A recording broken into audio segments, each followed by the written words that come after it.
Здраво на сите и добре дојдовте во новата епизода на Шорткат, нашите вести за млади. Јас сум Нина и ова се најважните настани од изминатата недела.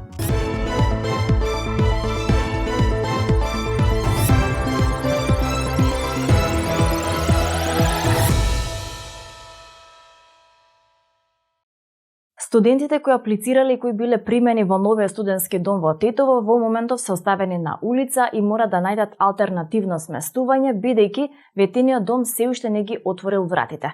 Дали да патуваат секој ден за на факултет или да се сместат кај роднини или пријатели е дилемата на тетовските студенти кои никако да добијат одговор од Министерството за образование и наука. Според резултатите од конкурсот на веб страницата на МОН, во овој студентски дом досега се примени 33 студенти од прва година и 49 од втора и повисоките години, иако вкупниот капацитет за сместување предвидува 300 легла. Претходно во конкурсот пишуваше дека сместувањето во овој студентски дом ќе се врши само ако се обезбедат потребните услови за работа до 1 октомври, што не се случи. Од Форумот за образовни промени рекоа дека Министерството за образование и наука покажало тотална негрижа за потребите на студентите. Дали телефонот не прислушкува беше прашањето што привлече големо внимание и дискусија со десетици млади на првиот Cyber Shake настан што се одржа во Нетавил минатиот четврток. Повеќе детали на оваа актуелна тема погледнете во следниот прилог. За да ги користиме гласовните асистенти Siri и Google Assistant на нашите телефони, неопходно е да постои пасивно прислушување, но споредено со периодот пред 2019 година, денес постојат многу построги правила за компаниите Apple и Google како материјалите од ова прислушување може да ги користат. Пред 2018 или 2019 дури огромна дискусија беше направена за ова и Apple и Google исто така беше форсиран да ги смени алгоритмите за активно прислушување кон пасивно прислушување.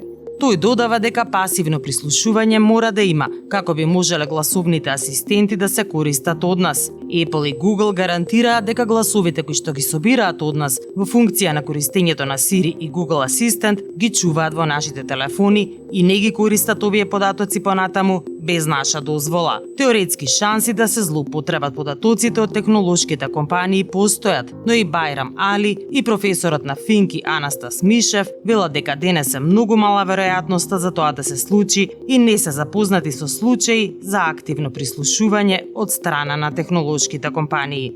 Од истражувањата досега не е докажано дека има случаи на прислушкување на тоа. Фактот дека телефонот слуша е непобитен. Мора да не слуша за да се разбуди на нашата гласовна команда, иначе нема како тоа да го направи. Тој потенцираше дека ние како корисници на интернетот мора да се интересираме што ние прифаќаме како услови за користење при инсталирањето на одреден софтвер или сервис на нашите телефони. Ние сме тие што го кликаме копчето Agree без да ја прочитаме содржината. Со професорот Мишев се согласи Елинда Стојанова Милошевска, лидер за дигитализација во А1 Македонија, која посочи дека паниката кај луѓето дека телефоните ги прислушуваат или дека им ги читаат мислите, едноставно не се точни. Технолошките компании ги употребуваат нашите податоци собрани за што поуспешно да бидеме таргетирани во рекламирањето, како и да одговорат на потребите кои што ние самите ги бараме преку телефоните. Нашите податоци веќе не се наши. Тоа е факт. Зашто? Затоа што нас така ми одговара. Затоа што мене ми одговара да вклучам мапа и да дојдам до тука. Ристо Савески, председател на Младинскиот образовен форум, вели дека технолошките компании ги заземаат оние податоци од нас за кои сме се согласиле да им ги дадеме. Проблемите со алгоритмите настануваат тогаш кога собраните податоци од нас се злоупотребуваат од технолошките компании за да купиме одредени производи или да го засилиме верувањето во одредена кауза. Ако алгоритмот процени дека јас ќе верувам на одредена идеологија, за одреден мислење за одреден продукт, ќе ме бомбардира со реклами поврзани со тоа што јас го сакам и јас уште повеќе ќе верувам во таа кауза. Во секој случај, злоупотребата на податоците е особено проблематична во политички рамки. Инаку четворицата соговорници на Cyber Shake настанот одговара и на мноштво прашања од публиката. Ова е прв ваков настан од серијата што допрево ќе следат, а ќе бидат атрактивни за младите. Продолжуваме со веста дека во саботата за прв пат во Македонија беше одржан базар на мали еколошки бизниси. Целта на овој настан што се одржа во Бистро комедија во Скопје беше запознавање со бизнисите кои придонесуваат кон одржлив развој и промоција на македонската екозаедница и еколошките алтернативи кои нудат замена на стандардните производи. На базарот на купувачите им беа представени бизниси за рачни везови, облека од втора рака, еко-восточни обвивки, хербална куќа, органска козметика, биоразградливи хулакопки и слично.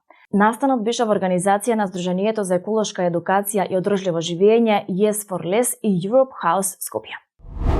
За крај носиме веста за една нова и интересна македонска друштвена игра. Станува збор за играта Преспа, креирана од Македонското еколошко друштво, преку која на забавен и креативен начин се мотивираат децата и возрастните да се грижат за заштита на живиот свет во Преспа. Целта на играта е да се заштитат 5 преспански животни, растенија или живеалишта, а за да го постигнат тоа, играчите треба повеќе пати да го обиколат целиот прекуграничен базен. Попатно се соочуваат со тешки одлуки, од една страна мора да заработат пари, бидејќи заштитата е скапа, а од друга страна не смеат целосно да го изгубат најважниот ресурс од сите, а тоа е водата. И ова е се за оваа епизода на Шорткат. Ви благодариме на вниманието. Пишете ни на Instagram и TikTok ако имате некои сугестии или предлози. И секако читајте рубриката Централа З на Метамака до наредниот четврток. Се гледаме следната недела во истото време. Поздрав!